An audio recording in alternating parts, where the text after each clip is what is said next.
Hello everyone, कैसे हैं आप लोग। तो साथियों, आज हम डिस्कशन करेंगे 30 क्वेश्चन बाल मनोविज्ञान से। कल हमने किया था 30 क्वेश्चन पर्यावरण से डिस्कशन किया था, ठीक है। और जो हमारे नए साथी हैं, मैं उनके लिए एक संदेश कहना चाहूँगा कि पिछली 2 क्लास जो है उसको ज़रूर देख लें, ठीक है, क्योंकि वे 2 क्लास जो हैं बहुत ही महत्वपूर्ण हैं। देखिए, केवल और केवल मैंने एमसीक्यू ही नहीं करवाया, बल्कि उसके साथ साथ बहुत सारी अतिरिक्त जानकारी है, उसको भी मैंने प्रोवाइड कराया है, ठीक है। तो उस क्लास को आप ज़रूर देख लीजिएगा।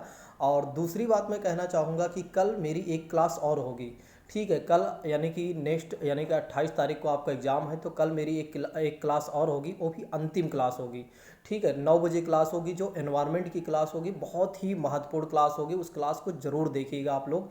ये समझ लीजिए कम से कम 1.5 से 2 घंटे की वो क्लास होगी, और जिसमें पूरा एनवायरनमेंट को मैंने कवर करूँगा, ठीक है। पूरा एनवायरनमेंट को मैं कवर करूँगा। और साथ ही साथ मैं ये भी कहना चाहूँगा कि उस क्लास को जितने ज़्यादा से ज़्यादा लोगों को हो सकेगा आप ज़रूर शेयर करिएगा। आज की भी क्लास को शेयर कर दीजिएगा। और कल हमारी एक क्लास है 10 बजे से गूगल मीट ऐप पर, जो मैराथन क्लास है, ठीक है। तो जो हमारे नए साथी हैं वे शशि जीएस एकेडमी को ज़रूर ज्वाइन कर लें, क्योंकि कल की भी क्लास को आपको फॉलो करना है। ये समझ लीजिए, जब तक आपका सुपर टेट नहीं हो जाता है तब तक मैं आपके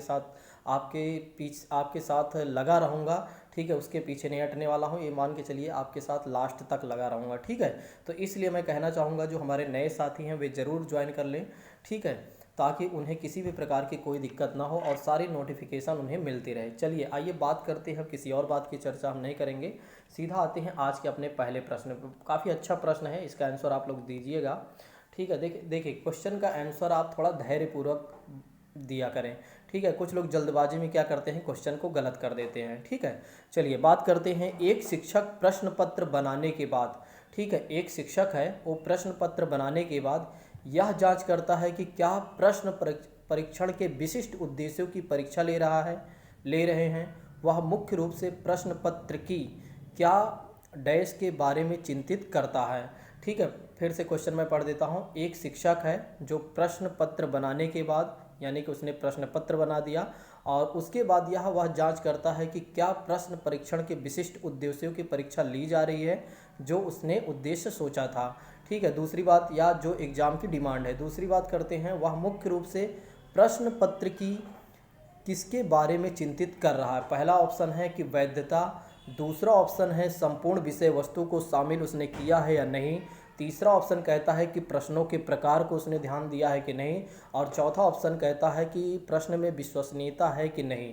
जल्दी से इसका आंसर बताइए, काफ़ी अच्छा प्रश्न है, जल्दी से इसका उत्तर दीजिए। और कुछ लोग क्या करते हैं कि उत्तर नहीं देते, बस क्लास को देखते रहते हैं बस। देखिए ये गलत बात है, आप उत्तर ज़रूर दिया करें, ठीक है, ज़रूर पार्टिसिपेट किया करें। देखिए मैंने आपको कल भी बताया था कि पार्टिसिपेट करना ज़रूरी है, ठीक है, नहीं तो फिर एमसीक्यू क्यों कर रहे हैं आप, ठीक है। इससे अच्छा आप कोई किताब पढ़ लीजिए, ठीक है, ना अपना समय वेस्ट करिए ना हमारा समय वेस्ट करिए। चलिए बात करते हैं इसके आंसर की बात करते हैं। तो इसके आंसर की बात करते हैं तो टीचर ये देखता है कि संपूर्ण विषय वस्तु को हमने शामिल किया है कि नहीं, जब वह प्रश्न पत्र बनाने के बाद उसकी जांच करता है तो, ठीक है। तो इस बात को ज़रूर याद रखिएगा कि जब टीचर क्या करता है, प्रश्न पत्र बना देता है, तो उसके बाद वह ज़रूर जांच करता है कि हमने संपूर्ण विषय वस्तु को शामिल किया है कि नहीं। तो इस बात की ज़रूर चिंता करता है, ठीक है, इस बात को ध्यान रखिएगा। चलिए अगले प्रश्न की बात करते हैं। अगला प्रश्न भी काफ़ी अच्छा प्रश्न है। विवेचनात्मक शिक्षा यह दृढ़ विश्वास है कि विवेचनात्मक शिक्षा शास्त्र का यह दृढ़ विश्वास है कि एक शिक्षक को हमेशा कक्षा के अनुदेशन का नेतृत्व करना चाहिए। पहला ऑप्शन कहता है। दूसरा ऑप्शन कहता है कि विद्यार्थियों को स्वतंत्र रूप से तर्कना नहीं करना चाहिए। तीसरा ऑप्शन कहता है कि विद्यार्थी स्कूल से बाहर क्या सीखते हैं। और चौथा ऑप्शन कहता है कि आप प्रासंगिक चौथा ऑप्शन कहता है, तीसरा ऑप्शन एक बार मैं दोबारा पढ़ देता हूँ। विद्यार्थी स्कूल से बाहर क्या सीखते हैं, यह अप्रासंगिक है। और चौथा ऑप्शन कहता है कि विद्यार्थियों के अनुभवों और प्रत्यक्षण महत्वपूर्ण होते हैं, ठीक है। तो 4 ऑप्शन है, जल्दी से इसका आंसर करिएगा, काफ़ी अच्छा प्रश्न है, ठीक है। चलिए मैं आपको बता देता हूँ कि विवेचनात्मक शिक्षा शास्त्र का यह दृढ़ विश्वास होता है कि विद्यार्थियों के अनुभव और प्रत्यक्षण का महत्वपूर्ण स्थान रखा जाता है या उनको ध्यान दिया जाता है, ठीक है। चलिए नेक्स्ट प्रश्न की बात करते हैं। शायद वही प्रश्न हो गया, चलिए वही प्रश्न दोबारा आ गया। चलिए अगले प्रश्न की बात करते हैं। अगला प्रश्न कह रहा है कि 6 से लेकर 10 वर्ष की अवस्था 6 से लेकर 10 वर्ष की अवस्था 6 से लेकर 10 वर्ष की अवस्था में बालक रुचि लेना प्रारंभ करते हैं। पहला ऑप्शन कहता है कि धर्म में, दूसरा ऑप्शन कहता है कि मानव शरीर में, और तीसरा ऑप्शन कहता है कि यौन संबंध में, और चौथा ऑप्शन कहता है कि विद्यालय में। जल्दी से इसका आंसर बताइए। काफ़ी अच्छा प्रश्न है, ठीक है। इसका उत्तर आप लोग दे सकते हैं क्योंकि ये बहुत आसान प्रश्न है, ठीक है। तो इसके उत्तर की बात करते हैं तो इसका आंसर हो जाएगा मेरे प्रिय साथियों कि जब 6 से 14 वर्ष की अवस्था में बालक आता है तो वह किस में रुचि लेता है? विद्यालय में रुचि लेता है, ना कि धर्म में, ना कि मानव शरीर में, ना तो यौन संबंध में, ठीक है। इन सब चीज़ों में उसकी कोई रुचि नहीं होती, बल्कि उसकी जो रुचि होती है वो विद्यालय में होती है। चलिए अगले प्रश्न की बात करते हैं। अगला प्रश्न भी काफ़ी अच्छा प्रश्न है, ठीक है। इसका उत्तर आप लोग जल्दी से दीजिएगा। बाल मनोविज्ञान का क्षेत्र क्या है? इसको हमने बहुत अच्छे से पढ़ाया हुआ है कि बाल मनोविज्ञान का क्षेत्र क्या है। तो केवल शैशवावस्था की विशेषताओं का अध्ययन किया जाता है, पहला ऑप्शन है। दूसरा ऑप्शन कहता है कि केवल गर्भावस्था की विशेषताओं का अध्ययन किया जाता है, और तीसरा ऑप्शन कहता है कि केवल बाल्यावस्था की विशेषताओं का अध्ययन होता है, और चौथा ऑप्शन कहता है कि गर्भावस्था से किशोरावस्था की विशेषताओं का अध्ययन किया जाता है। जल्दी से इसका आंसर बताइए। बहुत ही अच्छा प्रश्न है ये भी, ठीक है। जल्दी से इसका उत्तर बताइए कि बाल मनोविज्ञान का क्या क्षेत्र है? बाल मनोविज्ञान का क्या क्षेत्र है? जल्दी से इसका आंसर बताइए मेरे प्रिय साथियों। तो इसका आंसर हो जाएगा चौथा, यानी कि क्या कहा जा रहा है कि गर्भावस्था से। तो बाल मनोविज्ञान का क्षेत्र यह है गर्भावस्था से किशोरावस्था की विशेषताओं का अध्ययन करना ही बाल मनोविज्ञान का क्षेत्र है। इस बात को जरूर याद रखिएगा। अगले प्रश्न की बात करते हैं। अगला प्रश्न क्या कह रहा है कि वह अवस्था जो कि माता के 21वें गुणसूत्र जोड़े के अलग ना हो पाने के कारण होती हैं, उसे क्या कहा जाता है या क्या कहलाती हैं? पहला ऑप्शन है डाउन्स सिंड्रोम, दूसरा ऑप्शन है क्लीनफेल्टर सिंड्रोम, तीसरा ऑप्शन है टर्नर सिंड्रोम, और चौथा ऑप्शन है विल्सन सिंड्रोम। जल्दी से इसका आंसर बताइए कि वह अवस्था जो कि माता के 21वें गुणसूत्र जोड़े के अलग ना हो पाने के क्या कारण होते हैं या उसे क्या कहा जाता है? जल्दी से इसका आंसर बताइए। चलिए मैं इसका उत्तर बता देता हूं। तो इसका आंसर हो जाएगा मेरे प्रिय साथियों कि डाउन सिंड्रोम कहा जाता है, डाउन्स सिंड्रोम कहा जाता है। इस बात को जरूर याद रखिएगा, ठीक है। क्या कहा जाता है? डाउन सिंड्रोम कहा जाता है। इस बात को जरूर याद रखिएगा। चलिए अगले प्रश्न की बात करते हैं। अगला प्रश्न क्या कह रहा है कि विद्यालय आधारित आकलन, ठीक है। विद्यालय आधारित आकलन कैसे होता है? तो पहला ऑप्शन क्या है कि विद्यार्थियों और शिक्षकों को गैर गंभीर और लापरवाह बनाता है। क्या कह रहा है ऑप्शन? विद्यार्थियों और शिक्षकों को गैर गंभीर और लापरवाह बनाता है, ठीक है। दूसरा ऑप्शन क्या कहता है? शिक्षा बोर्ड की जवाबदेही कम कर देता है, और तीसरा ऑप्शन कहता है कि सार्वभौमिक राष्ट्रीय मानकों की प्रति में बाधा उत्पन्न करता है, और चौथा ऑप्शन कहता है कि परिचित वातावरण में अधिक देखने में सभी विद्यार्थी की मदद करता है। जल्दी से इसका आंसर बताइए। काफ़ी अच्छा प्रश्न ये भी है, ठीक है। विद्यालय आधारित आकलन किया जाता है, तो ऑप्शन बताइए इसका आंसर कौन सा हो जाएगा? चलिए मैं बता देता हूं। तो इसका आंसर हो जाएगा कि परिचित वातावरण में अधिक सीखने में सभी विद्यार्थियों की मदद करता है। देखिए आकलन करने से क्या होता है, अगर हम विद्यालय आधारित आकलन करते हैं तो उसमें क्या होता है कि परिचित वातावरण में क्या हो जाता है कि अधिक सीखने में सभी विद्यार्थियों को मदद मिलती है। इस बात को ध्यान रखिएगा। चलिए अगले प्रश्न की बात करते हैं। सबसे सरल प्रश्न यही है, ठीक है। इसका आंसर जल्दी से दीजिएगा कि सीखने की तत्परता की ओर क्या संकेत करती है? थॉर्नडाइक का तत्परता का नियम। और उसके बाद बात करते हैं विद्यार्थियों का सामान्य योग्यता स्तर, और तीसरा ऑप्शन कहता है कि सीखने के सात्यात्मक में विद्यार्थियों के वर्तमान संज्ञानात्मक स्तर, और चौथा ऑप्शन कहता है कि सीखने के कार्य की प्रकृति को संतुष्ट करने में। जल्दी से इसका आंसर बताइए। काफ़ी अच्छा प्रश्न है, ठीक है। जो आप सोच रहे हैं वो आंसर गलत है, जो आप सोच रहे हैं वो गलत है, ठीक है। चलिए इसके आंसर की बात कर लेते हैं। तो इसका आंसर क्या हो जाएगा? अगर इसके आंसर की बात करते हैं तो सीखने के सात्यात्मक में विद्यार्थियों के वर्तमान संज्ञानात्मक स्तर की ओर क्या कर रहा है? संकेत कर रहा है, क्योंकि यहाँ पर सीखने की तत्परता का नियम पूछ रहा है, ना कि तत्परता का नियम किसने दिया है ये नहीं पूछ रहा है। जो आप सोच रहे हैं वो गलत है। चलिए अगले प्रश्न की बात करते हैं। अगला प्रश्न क्या कह रहा है कि पियाजे मुख्यतः के क्षेत्र में योगदान के लिए जाने जाते हैं। मतलब किस क्षेत्र के योगदान के लिए जाने जाते हैं, ये तो प्रश्न सभी बता सकते हैं। इसका आंसर पियाजे मुख्यतः किस क्षेत्र के लिए जाने जाते हैं या किस में सबसे ज़्यादा इन्होंने योगदान दिया है। भाषा विकास में, ज्ञानात्मक विकास में, और नैतिक विकास में, और सामाजिक विकास में। जल्दी से इसका आंसर बताइए मेरे प्रिय साथियों, जल्दी से इसका आंसर बताइए। पियाजे जी की बात को जल्दी से आंसर बताइए। चलिए मैं आपको बता देता हूँ इसका आंसर क्या हो जाएगा कि ज्ञानात्मक विकास के क्षेत्र में इन्होंने सबसे ज़्यादा योगदान दिया था। इस बात को ध्यान रखिएगा। तो ज्ञानात्मक विकास के क्षेत्र में इन्होंने सबसे ज़्यादा योगदान दिया था, इस बात को ध्यान रखिएगा। चलिए अगले प्रश्न की बात करते हैं। अगला प्रश्न क्या कह रहा है कि निम्नलिखित में से कौन सा सीखने का क्षेत्र है। निम्नलिखित में से कौन सा सीखने का क्षेत्र है। व्यवसायिक, आनुभविक और भावात्मक और आध्यात्मिक। जल्दी से इसका आंसर बताइए कि सीखने का क्षेत्र कौन सा है। व्यवसायिक, भावात्मक, आनुभविक और आध्यात्मिक। तो इसका आंसर क्या हो जाएगा, जल्दी से आंसर बताइए। चलिए मैं आपको बता देता हूँ इसका आंसर क्या हो जाएगा। सीखने के क्षेत्र में आप इसको बिल्कुल आप शब्दावली के माध्यम से भी इसका आंसर दे सकते थे कि आनुभाविक इसका आंसर हो जाएगा। इस बात को ध्यान रखिएगा, यानी बी ऑप्शन इज राइट। चलिए अगले प्रश्न की बात करते हैं। अगला प्रश्न क्या कह रहा है कि जब बच्चा कार्य करते हुए उबने लगता है तो यह इस बात का संकेत है कि बच्चे को अनुशासित करने की ज़रूरत है। दूसरा ऑप्शन कहता है कि संभवतः कार्य यांत्रिक रूप से बार बार हो रहा है। और तीसरा ऑप्शन कहता है कि बच्चा बुद्धिमान नहीं है। और चौथा ऑप्शन कहता है कि बच्चे में सीखने की योग्यता नहीं है। आप बताइए, जब बच्चा कार्य करते हुए ऊबने लगता है, यानी कि उसे जब फेडअप होने लगती है, तो किस बात की ओर यह संकेत कर रहा है। बहुत ही अच्छा प्रश्न है, जल्दी से इसका आंसर बताइए। देखिए इसका आंसर हो जाएगा कि संभवतः किसी कार्य को बार बार करने पर क्या होता है, बच्चा फेडअप फील करने लगता है, यानी कि उसे ऊब लगने लगती है। तो इस बात को ध्यान रखिएगा, यानी कि बी ऑप्शन इज राइट दोस्तों। ठीक है, चलिए अगले प्रश्न की बात करते हैं। अगला प्रश्न क्या कह रहा है कि निम्नलिखित में से कौन सा विकास सिद्धांत है। निम्नलिखित में से कौन सा विकास का सिद्धांत है। यह निरंतर चलने वाली प्रक्रिया नहीं है। दूसरा ऑप्शन कहता है विकास की सभी प्रक्रियाएं अंतः संबंधित नहीं हैं। तीसरा ऑप्शन कहता है कि सभी की विकास दर समान नहीं होती। चौथा ऑप्शन कहता है कि विकास हमेशा रेखीय होता है।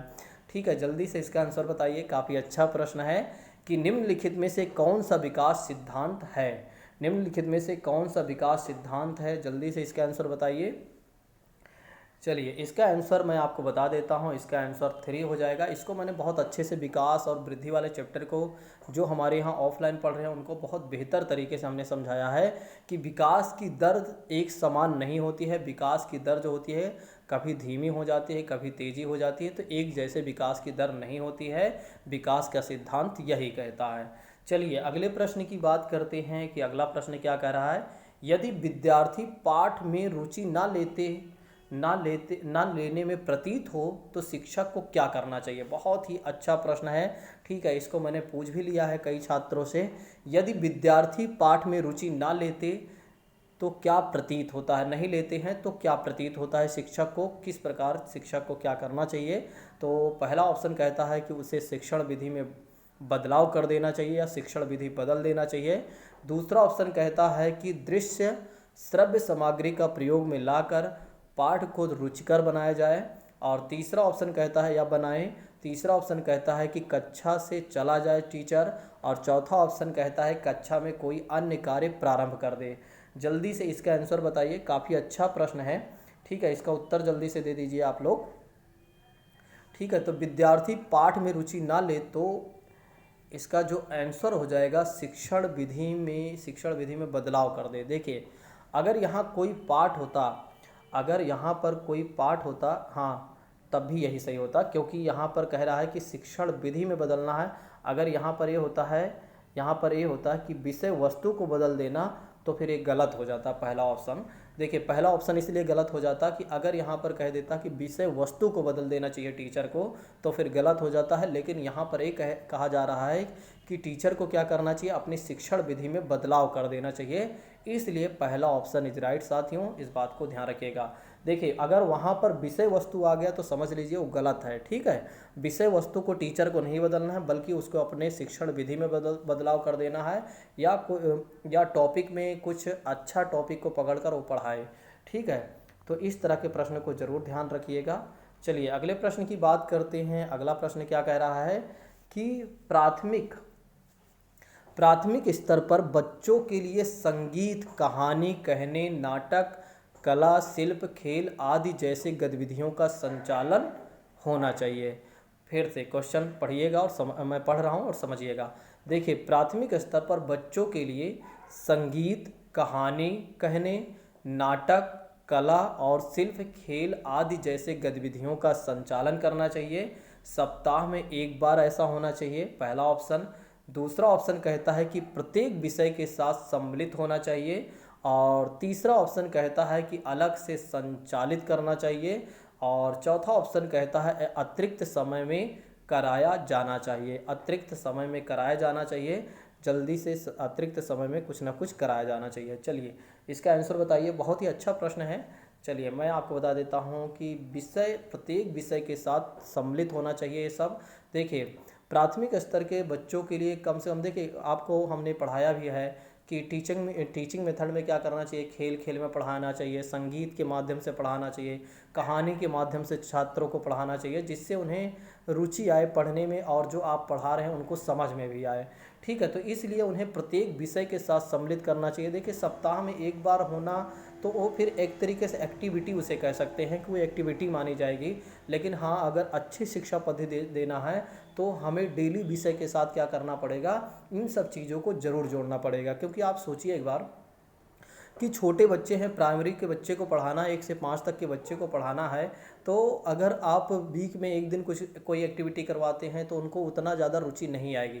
लेकिन अगर डेली आप उन्हें अच्छे से पढ़ा रहे हैं तो उनको डेली आने में दिक्कत नहीं होगी, डेली वो स्कूल जाने के लिए तैयार हो जाएंगे और उनको जो आप पढ़ाएंगे उनको समझ में भी आएगा, ठीक है। तो और आपका और उनका संबंध भी अच्छा बनेगा। तो इसलिए हमें क्या करना चाहिए कि डेली जब भी, देखिए यहाँ पर प्रोफेशनल क्लास है तो प्रोफेशनल क्लास में क्या होता है कि उतना ज़्यादा इन सब चीज़ों को प्रायोरिटी नहीं दी जाती है। तो तैयारी के क्षेत्र में कि संगीत के माध्यम से हम आपको पढ़ाएं, नाटक के माध्यम से पढ़ाएं, कला के माध्यम से पढ़ाएं, खेल के माध्यम से पढ़ाएं। हाँ कुछ चीज़ें रहती हैं जो कहानी के माध्यम से हम आपको पढ़ा देते हैं, ठीक है, और टीचर्स आपको पढ़ा देते हैं। कुछ चीज़ें होती हैं जो समझाने के लिए बाहरी वस्तुओं का प्रयोग कर लिया जाता है या उन चीज़ों को उदाहरण स्वरूप ले लिया जाता है। तो इस तरह की चीज़ें हम ले सकते हैं। लेकिन अगर आप ये कहें कि हम बड़े छात्रों के लिए इन सब चीज़ों का प्रयोग करें तो इससे क्या होता है, टाइम टेकिंग यानी कि समय ज़्यादा लग जाएगा और साथ ही साथ फिर बच्चों जैसे क्लास हो जाएगी, फिर उतना ज़्यादा इंटरेक्टिव नहीं होगी, ठीक है, अट्रैक्टिव नहीं होगी। चलिए नेक्स्ट बात करते हैं, अगले क्वेश्चन की बात करते हैं कि अगला क्वेश्चन क्या कह रहा है कि राज्य स्तर की एकल गायन प्रतियोगिता के लिए विद्यार्थियों को तैयार करते समय एक विद्यालय लड़कियों को वरीयता देता है, यह क्या दर्शा रहा है। बहुत ही अच्छा प्रश्न है कि राज्य स्तर की एकल गायन प्रतियोगिता हो रही है और विद्यार्थियों को तैयार करते समय एक विद्यालय लड़कियों को सबसे ज़्यादा वरीयता दे रहा है। तो यह क्या दर्शा रहा है, क्या प्रगतिशील चिंतन की ओर दर्शा रहा है, या वैश्विक प्रवृत्तियों की ओर दर्शा रहा है, या प्रयोजनात्मक उपागम की ओर दर्शा रहा है, या लैंगिक पूर्वाग्रह की ओर दर्शा रहा है।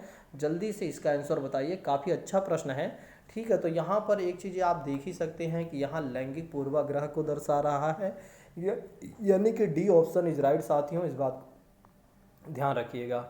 चलिए अगले प्रश्न की बात करते हैं। अगला प्रश्न कह रहा है कि निम्नलिखित में से कौन सा आयु समूह परवर्ती बाल्यावस्था श्रेणी के अंतर्गत आता है। पहला ऑप्शन कहता है 11 से 18 वर्ष, दूसरा ऑप्शन कहता है कि 18 से 24 वर्ष, और तीसरा ऑप्शन कहता है कि जन्म से 6 वर्ष, और चौथा ऑप्शन कहता है 6 से लेकर 11 वर्ष।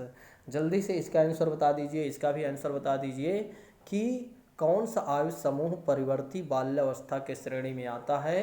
तो तो इसका आंसर क्या हो जाएगा, चलिए मैं आपको बता देता हूँ, 6 से लेकर 11 वर्ष, यानी 4 ऑप्शन इज राइट साथियों, इस बात को ध्यान रखिएगा। चलिए अगले प्रश्न की बात करते हैं, अगले प्रश्न की बात करते हैं, बस 2-3 प्रश्न और हैं कि निम्न में से कौन सी मानसिक मंदता की विशेषता नहीं है। निम्न निम्न में से कौन सी मानसिक मंदता की विशेषता नहीं है। पहला ऑप्शन कहता है कि बुद्धि लब्धि का 25 से 70 के मध्य होना, धीमी गति से सीखना एवं दैनिक जीवन की क्रियाओं को ना कर पाना, और तीसरा ऑप्शन कहता है वातावरण के साथ अनुकूलन में कठिनाई होना, और चौथा ऑप्शन कहता है अंतर्वैयक्तिक संबंधों का कमजोर होना। ठीक है, जल्दी से इसका आंसर बताइए, काफ़ी अच्छा प्रश्न है। तो मानसिक मंदता की विशेषता यहाँ पर नहीं पूछा जा रहा है, इस बात को ध्यान रखकर आंसर दीजिए आप लोग। ठीक है, तो यहाँ पर पूछा जा रहा है कि मानसिक मंदता की विशेषता नहीं है। और जो हमारे नए साथी हैं वे क्या कर लें, चैनल को ज़रूर सब्सक्राइब कर लें। और दूसरी बात है, जो हमारे पुराने साथी हैं वे क्या कर दें, दूसरों को भी शेयर कर दें, क्योंकि कल की जो 2 क्लास होने वाली है बहुत महत्वपूर्ण क्लास होने वाली है। इसके बाद मैं कहता हूँ कि आप अगर दोनों क्लास हमारी देख कर जाएंगे, ठीक है, एक तो 10 बजे जो हमारी डायरेक्ट आपके साथ क्लास होगी गूगल मीट ऐप पर मीटिंग के साथ होगी, एक तो उस क्लास को जब आप पूरा अटेंड करके जाएंगे, और दूसरी जो रात के 9 बजे होगी, उन दोनों क्लास को आप जब देख कर जाएंगे और जब एग्ज़ाम में आप बैठेंगे तो आपका मन बड़ा खुश हो जाएगा, क्योंकि आपको बिल्कुल कोई चिंता ही नहीं होगी। आपको लगेगा कि सारा कुछ वही आ गया है जो हम पढ़ कर आए थे। ठीक है, फिर आप कहेंगे भगवान जी हमारा इस बार साथ दे रहे हैं। ठीक है, तो चलिए इसके आंसर की बात कर लेते हैं। तो इसका आंसर हो जाएगा कि अंतर्वैयक्तिक संबंधों का कमज़ोर होना मानसिक मंदता की विशेषता में नहीं आएगा, इस बात को ध्यान रखिएगा। चलिए अगले प्रश्न की बात करते हैं कि विद्यार्थियों के अच्छे मानसिक स्वास्थ्य को बनाए रखने के लिए निम्न में से कौन सा तरीका अधिक महत्वपूर्ण है। विद्यार्थियों के अच्छे मानसिक स्वास्थ्य को बनाए रखने के लिए निम्न में से कौन सा तरीका अधिक महत्वपूर्ण है। पहला ऑप्शन कहता है कि सह शैक्षिक क्रियाओं का प्रावधान, दूसरा ऑप्शन कहता है कि अभिव्यक्ति की स्वतंत्रता, तीसरा ऑप्शन कहता है कि रुचियों की भिन्नता, और चौथा ऑप्शन कहता है कि अध्यापक की भूमिका विद्यालयी वातावरण। जल्दी से इसका आंसर करिए, बहुत ही अच्छा प्रश्न है। विद्यार्थियों के अच्छे मानसिक स्वास्थ्य को बनाए रखने के लिए हमें कौन सा तरीका अपनाना चाहिए, कौन सा तरीका सबसे ज़्यादा महत्वपूर्ण है। ठीक है, तो जल्दी से इसका आंसर बताइए। चलिए मैं आपको बता देता हूँ, आप कुछ लोग गलत कर दिए हैं। अध्यापक की भूमिका विद्यालय वातावरण सही होना चाहिए, तो उनका मानसिक स्वास्थ्य एक तरीके से, यदि उनका मानसिक स्वास्थ्य तभी अच्छा रहेगा, ठीक है, जब अध्यापक की भूमिका अच्छी होगी और विद्यालय का वातावरण बेहतर होगा। पता लगा वहाँ पर एक तरीके से जब विद्यालय में जैसे ही बच्चा जा रहा है, हर बात के लिए टीचर क्या कर रहा है, डांट रहा है, मार रहा है, ठीक है, तो वहाँ पर क्या होगा, मानसिक स्वास्थ्य अच्छा नहीं होगा, बल्कि उनके अंदर मानसिक तनाव जरूर आ जाएगा। ठीक है, तो आपका एक टीचर होने के नाते आपका नैतिक दायित्व बनता है कि आप बच्चों को मारें नहीं, बल्कि आप समझाएं। क्योंकि आप सोचिए एक बार आप कल्पना करिए, या आप खुद ही सोच लीजिए, कल्पना करने की तो कोई आवश्यकता नहीं, कभी आप भी इसी अवस्था से गुजर रहे थे। ठीक है, तो आपके साथ जब टीचर इस तरह का भेदभाव या टीचर मार रहा था या मारते थे, तब उस समय आपको कैसा फील होता था। तो ये समझकर आप पढ़ाया करें तो ज़्यादा बेहतर होगा। ठीक है, कुछ लोग क्या करते हैं, ठीक है, मारने पर देखिए, एक तरीके दंड जो है एक सुधारात्मक प्रक्रिया है, बिल्कुल सही है, ये बात सत्य है कि दंड देना एक सुधारात्मक प्रक्रिया है। इसको एनसीएफ ने भी माना है, सभी ने माना है, ठीक है, साइकोलॉजी ने भी माना है, सभी ने माना है एक तरीके से। लेकिन हाँ, दंड का मतलब ये नहीं है कि आप उसको इतना मार दें कि बच्चा उठ ना पाए, दूसरे दिन आ ना पाए स्कूल से, तो ये गलत तरीका है। ठीक है, इस तरह फिर आप टीचर नहीं हैं, फिर उसके एक अलग शब्द होता है, छोड़िए, मैं आपको नहीं कहूँगा। ठीक है, चलिए अगले प्रश्न की बात करते हैं कि कमज़ोर वर्ग के बालक से तात्पर्य है। कमज़ोर वर्ग के बालक से तात्पर्य है, पहला ऑप्शन कहता है ऐसे अभिभावकों के बालक से जिनकी वार्षिक आय कम है, वार्षिक इनकम कम है, और दूसरा ऑप्शन कहता है कि ऐसे अभिभावकों के बालकों से जो वंचित वर्ग में आते हैं, मतलब कमज़ोर बालक कौन होते हैं। ठीक है, इनसे क्या मतलब हो जाता है। और तीसरा ऑप्शन कहता है कि ऐसे अभिभावकों के बालक से जो गरीबी रेखा से नीचे की सीमा में आते हैं, और चौथा ऑप्शन कहता है कि ऐसे अभिभावकों के बालक से जो सरकार द्वारा निर्धारित न्यूनतम सीमा की वार्षिक आय सीमा से नीचे के वर्ग में आते हैं वे कमज़ोर वर्ग में आते हैं। काफ़ी अच्छा प्रश्न है, ठीक है। इसको यदि आप थोड़ा से माइंड लगा कर देंगे और अपने व्यवहारिक ज्ञान के आधार पर देंगे तभी यह प्रश्न सही हो पाएगा, यानी कि इसका उत्तर तभी आपका सही हो पाएगा। यदि आपने थोड़ा से भी जल्दबाजी किया तो मैं कहता हूँ ये क्वेश्चन ज़रूर गलत हो जाएगा, ठीक है। चलिए मैं आपको बता देता हूँ, तो इसका आंसर हो जाएगा मेरे प्रिय साथियों 4 ऑप्शन इज राइट दोस्तों, इस बात को ध्यान रखिएगा। चलिए चौथा ऑप्शन सही हो जाएगा। नेक्स्ट और लास्ट प्रश्न की बात कर लेते हैं आज के। निम्नलिखित में से कौन सी परिस्थिति में बच्चे का संवेगात्मक और सामाजिक विकास अच्छे से होता है, ठीक है। निम्नलिखित में से किस परिस्थिति में या कौन सी परिस्थिति में बच्चे का संवेगात्मक एवं सामाजिक विकास अच्छे से होता है, ठीक है। पहला ऑप्शन कहता है कि जब बच्चे को महत्वपूर्ण माना जाए और उसकी भावनाओं का सम्मान किया जाए। बड़ा अच्छा विकल्प दिया गया है, ठीक है। एकदम मन खुश हो गया पहले विकल्प को पढ़कर। बच्चे को अधिक से अधिक पढ़ने को कहा जाए। तीसरा ऑप्शन कहता है कि बच्चे के कक्षा में अच्छे अंक आए। और चौथा ऑप्शन कहता है कि जब शिक्षक बच्चों को उनके बौद्धिक स्तर के अनुसार पढ़ाए। तो चौथा ऑप्शन भी बिल्कुल मन को खुश कर दिया है, ठीक है। तो चारों ऑप्शन देखा जाए तो बहुत ही बेहतर है। यदि आपने इसमें थोड़ा से भी जल्दबाजी किया तो मैं डेफिनेटली कहता हूं कि ये क्वेश्चन ज़रूर गलत हो जाएगा, ठीक है। बिल्कुल जल्दबाजी में नहीं इसका आंसर दीजिए, मैं आपको थोड़ा समय दे रहा हूं। देखिए एक और बातें ध्यान रखिएगा कि जब भी आप पेपर देने जाइएगा कल तक आपको जितना पढ़ना होगा कल रात तक पढ़ लीजिएगा, ठीक है। पेपर के एक दिन पहले आप बिल्कुल रिलैक्स फील करिएगा, आराम से फल फ्रूट्स वगैरह खाते रहिएगा और इन्जॉय करते रहिएगा, ठीक है। तो एक दिन पहले कुछ मत पढ़िएगा, वैसे अगर पढ़ना होगा तो थोड़ा 2-4-5 मिनट के लिए इधर उधर की चीज़ें पढ़ लेना, ठीक है। लेकिन हाँ कोई चीज़ें याद करने का प्रयास मत करिएगा, नहीं तो आप सोचें कि अपने मानसिक तनाव लेकर या मन में तनाव लेकर आप किसी चीज़ को याद करने लगें तो फिर वो चीज़ें याद नहीं होंगी, बल्कि जो चीज़ें आपने याद किया हो ज़रूर भूल जाएंगे, ठीक है। तो इसलिए आपको मानसिक तनाव कुछ भी नहीं लेना है। किसी से कोई फ़ोन पर चैट व्हाट्सएप ट्विटर फेसबुक किसी भी सोशल मीडिया से आपको जुड़ना नहीं है। सोशल मीडिया को से आप बिल्कुल अलग रहिएगा, अपने आप को उसको दूर रखिएगा, ठीक है। तो इस बात को ध्यान रखिएगा कि कोई भी छात्र इस तरह की गलती नहीं करेगा कि दूसरे दिन वो क्या करे, एक दिन पहले वाले एग्ज़ाम में क्या करे, अपने साथियों के पास फ़ोन करे और खूब बातचीत करे, 2-3 घंटा 4 घंटा 5 घंटे बात करे, ठीक है। तो इस तरह की गलती आप फालतू वाले काम मत करिएगा, क्योंकि आपका पेपर है 28 तारीख को, ठीक है। तो आपको क्या करना चाहिए, फालतू लोगों से भी दूर रहना चाहिए और फालतू काम भी नहीं करना चाहिए। जो काम है उसको आप कर लीजिए और आराम से शांतिपूर्वक आराम से बैठिए लेटिए, जो भी करना है आप करिए, लेकिन फालतू के काम मत करिएगा। जैसे सोशल मीडिया से आप मत जुड़िएगा और किसी प्रकार के न्यूज़ वगैरह को मत देखिएगा जिससे कि क्या हो कि आप देखें और आपको बिल्कुल डिस्टर्ब कर दे। ऐसी चीज़ों से बिल्कुल दूर रहिएगा जो आपको निगेटिव दें, ठीक है, निगेटिव फीडबैक दें या आपको एक तरीके से निगेटिव कर दे, ठीक है। तो इन चीज़ों से ज़रूर दूर रहिएगा, ठीक है। इस बात को ध्यान रखिएगा। ये बातें बहुत ही एक तरीके से बहुत ही अच्छी बातें हैं, क्योंकि मैंने देखा है बहुत सारे छात्र क्या करते हैं, उनकी तैयारी तो बहुत अच्छी हो जाती है लेकिन वे क्या करते हैं पेपर के एक दिन पहले इधर उधर की बातें करने लगते हैं, इधर उधर घूमने टहलने लगते हैं फालतू जगह, ठीक है। जिससे क्या हो जाता है कि उनका माइंड डिस्टर्ब हो जाता है और नेक्स्ट डे वो पेपर भी अच्छा नहीं कर पाते हैं, ठीक है। चलिए इसका आंसर मैं बता देता हूँ। तो इसका आंसर हो जाएगा मेरे प्रिय साथियों, पहला ऑप्शन इज राइट साथियों, ध्यान रखिएगा, ठीक है। कि जब बच्चे को महत्वपूर्ण एक तरीके से महत्वपूर्ण माना जाता है और उसकी भावनाओं का हम सम्मान करते हैं तब बच्चे का संवेगात्मक विकास और सामाजिक विकास बहुत बेहतर हो जाता है, ठीक है, या बेहतर हो जाते हैं, ठीक। तो आज की क्लास को हम यहीं पर स्थगित करते हैं। Thank you so much. जय हिंद मेरे प्रिय साथियों, take care all of you.